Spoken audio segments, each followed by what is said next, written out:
Ô Alex, eu ouvi recentemente uma história que eu confesso que nesses 20 anos aí de Tríplice Coroa eu nunca tinha ouvido falar. Você ouviu falar que o Tafarel quase jogou no Cruzeiro? Não.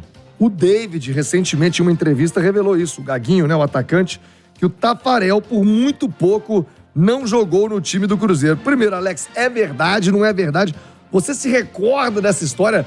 O Tafarel quase jogou no Cruzeiro, se for verdade. Você se recorda dessa possibilidade, Alex? Recordo. Recordo até porque, alguns anos atrás, eu, com o Anderson Olivieri, um escritor que escreve muito sobre o Cruzeiro, ele vive em Brasília, mas ele tem uma relação boa com Belo Horizonte, com o Cruzeiro, e a gente revisitou vários aspectos e vários temas, né? Existiu a história do Tafarel, e quando fala em Tafarel, ninguém discute. Tafarel, nós estamos falando de 2003, ele era... Hoje talvez a gente fale de outros goleiros porque passou muito tempo. Mas quando você falava em Tafarel, todo mundo sabia que ele era a referência e segue sendo a referência da posição.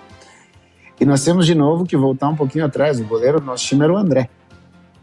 E o André lesiona o joelho. E nós estamos falando de um André com muita qualidade no Internacional, com muita qualidade no próprio Cruzeiro, goleiro de seleção brasileira.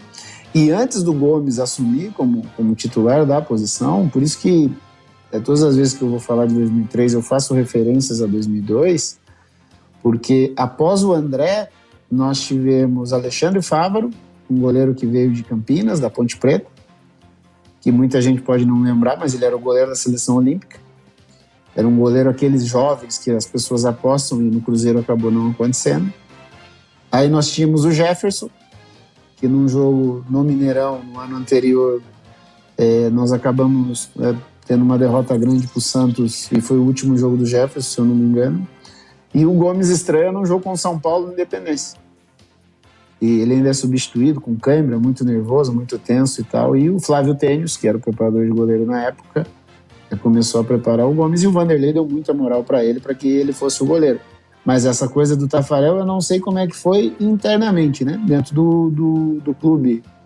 Mas a gente via na imprensa que surgiu o nome do Tafarel. Não sei se realmente existiu, né? Com a condução do Vanderlei, com a condução do Maluf. Mas o nome do Tafarel aparecia. Nós, internamente, cara, nós tínhamos a recuperação do André, o terceiro goleiro era o Gatti, o segundo goleiro era o Arthur, que tinha vindo de São Paulo. Até jogou algumas quando o Gomes ia para a seleção. E a gente tinha uma confiança muito grande no trabalho. Então, vários nomes surgiram, várias situações apareceram, mas a gente nunca duvidou. E as falhas, os erros aconteceram com todos.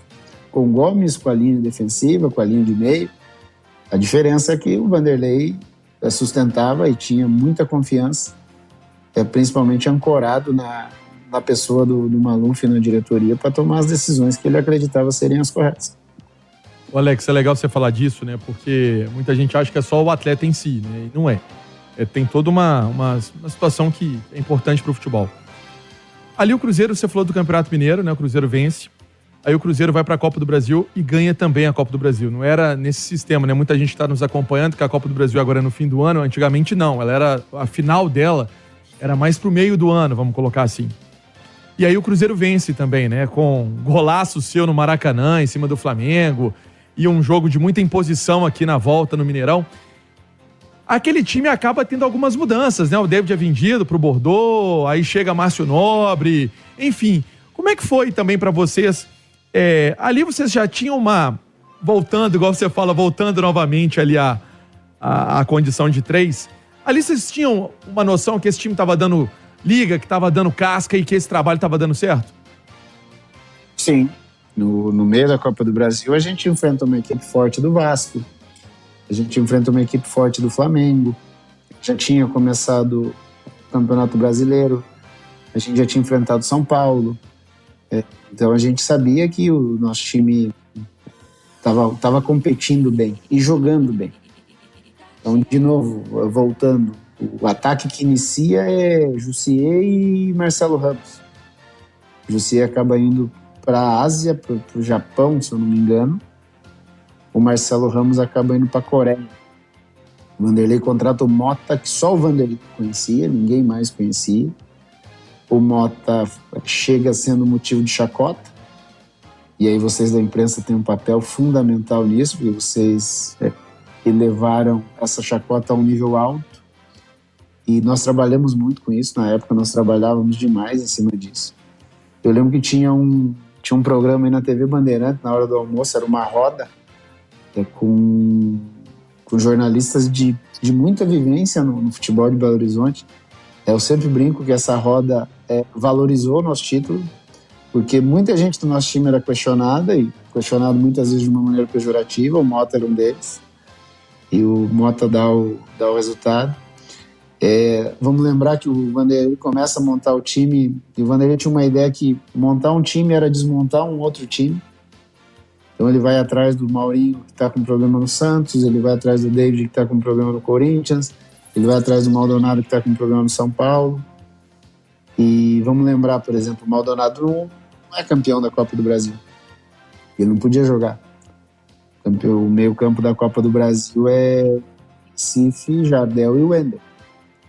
Muitas vezes o Márcio ou no lugar do Wendel ou no lugar do Jardel.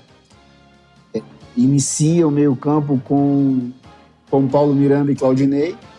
Claudinei tem a infelicidade, acaba falecendo. O Paulo Miranda acaba seguindo um outro caminho, vai embora do clube. O início da defesa, o Cris acaba indo para o futebol da Alemanha. Por exemplo, eu acabo o ano capitão, mas quem inicia o ano capitão é o Cris.